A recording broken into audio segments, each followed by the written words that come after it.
Hi, my name is Jeff Harrison and my partner. I'm Amy Anderson and we're with Swing Point Media. Hey, the reason we're here today is because Swing Point Media, what we do for golf courses and small businesses alike is we help bridge the gap between technology and communication and building more revenue streams for courses.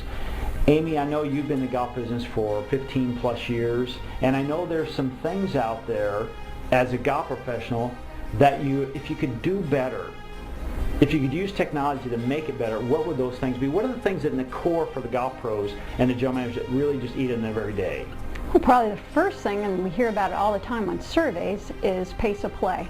People just do not know how to play a round of golf in under 5 hours, and that drives us crazy in the golf shops, and I know it drives the golfers on the course crazy. So is this, pace of play, from somebody on the technology side, I look at that and I say, God, that is so much easier to fix than what I hear. Oh, I wish someone could show me how. You know, as an example, okay, I'm a member of LinkedIn, we're members of LinkedIn, and we're in discussion panels and we see this line come up about having a discussion, and it's a fiery discussion about how to increase the pace of play. But yet after 200 or 300 comments, we're the only ones, Amy, that I really see that have a real viable solution. Now don't get me wrong, there were some good ideas on there, but you know what, they all cost tons of cash. Correct. I mean, how can you Yeah, how can you redesign a golf course? You can't. It's just like that. That's the reaction we get when we say, hey, you've got to spend $10 or $20 or $30,000 to get your name and brand out there.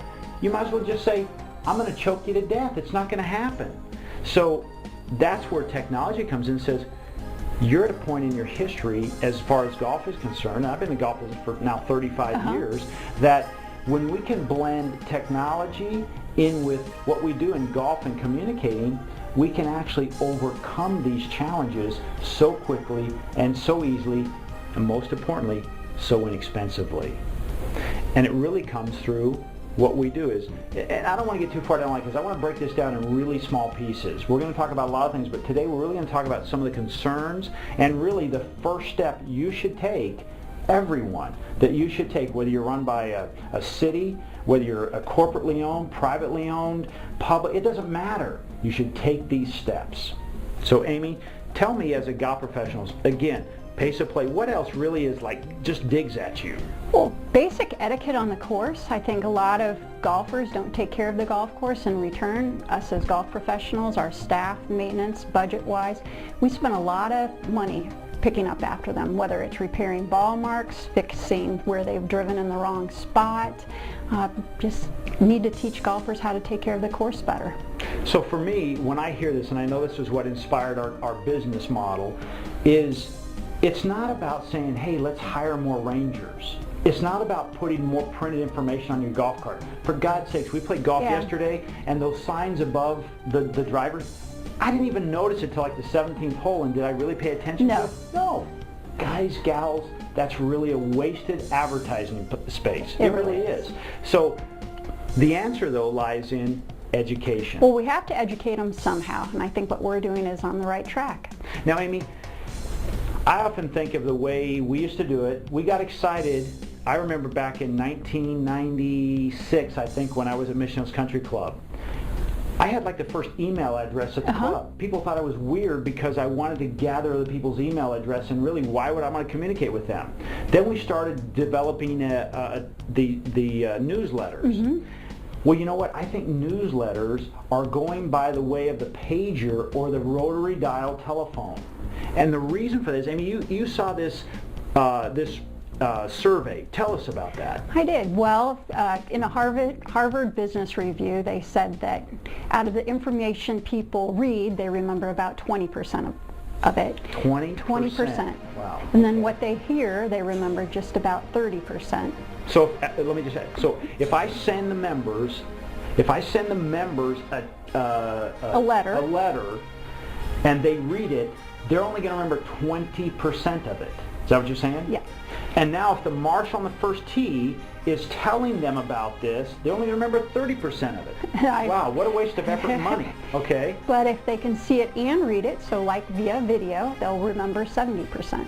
70%. How would you like to double and triple and quadruple your effectiveness? Now, and by the way, it's not that expensive and it's not that hard. It's easy. It's like hiring more people for less money to do more work.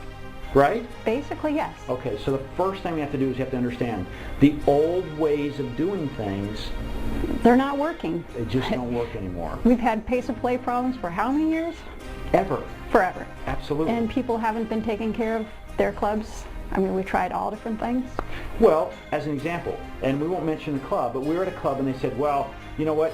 54 of our members are former, current, or past PGA or LPGA touring professionals. Guess what?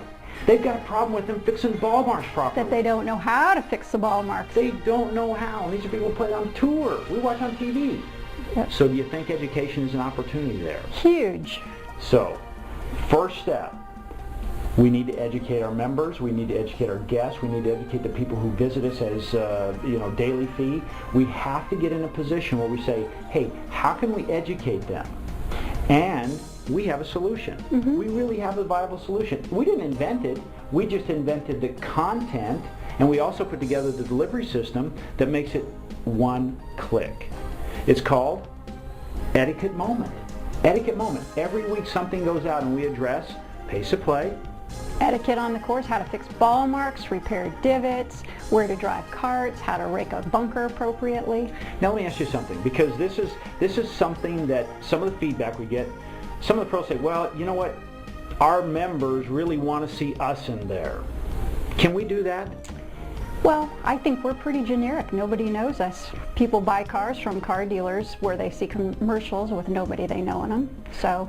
The statistics, and this is a part of the technology side. Statistics say it's not the deliverer of the message, it's the message. Exactly. So whether you deliver it, I deliver it, or that head golf professional delivers it, it really doesn't make any difference, does it? Not at all. It's like watching the Golf Channel. You might take tips from the guy on the Golf Channel, swing tips, but you still have a relationship with your head pro. Absolutely. Because the idea is not designed to, we won't want it in your business, quite frankly. We're having a great time standing in front of video. We love doing what we do. But our goal, again, let's go back to passion. We're here because we want to help you as the golf professional, golf course owners, get the message out that increases the pace of play. Can you imagine if you could put, okay, let's keep it real simple. What if you could put out one additional round a day because you increase your pace of play and you charge $100 a round? That would be huge. That's almost 40 grand a year in additional revenue. Hello, that's someone's salary. What if you could do that through simple education through video? How about if all of a sudden your guys, like this week we put out how to rake a bunker. I know it seems kind of mundane, but it's how to rake a bunker properly. And all of a sudden your guys on the sand pros didn't have to jump off and hand rake it so much. Or you know what, when your members got in there or guests, the raking of the bunker was done properly. Or how about filling a divot? Did you know if you fill it incorrectly and the sand mounds up, those mowers go through it, it dulls the blades on the mowers. There's more to your budget. Kind of a hidden expense. I know. It's kind of like side effect. You take the wrong thing, it gives you a side effect. So this first video, you've got to do something different because the way we've been, and I say we because I'm in the same boat, I'm in the golf business. We're educating our members and our guests ineffectively. Tell us those stats again. Well, 20% of the time, if you're reading something on paper, you're going to remember, or when you read something on paper, you only remember about 20% of what you read. Okay. If you hear it, so from the starter on the first tee, who you don't want to listen to in the first place, because you're settling bets, right? That's right. You're going to remember 30% of it.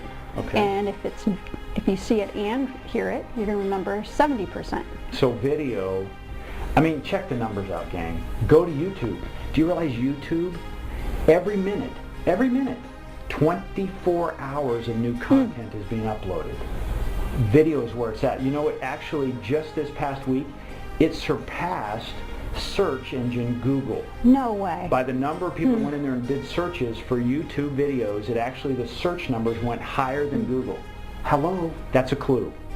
So again, I'm Jeff Harrison. I'm Amy Anderson. We're Swing Point Media, and our goal is to help you understand, taking step by step, what you can do. Those of you watching this understand, hey, start leveraging technology to help change your business, increase your revenue, cut down your costs, and make your members and your guests more educated. Perfect. Thanks for joining us. Have an awesome day.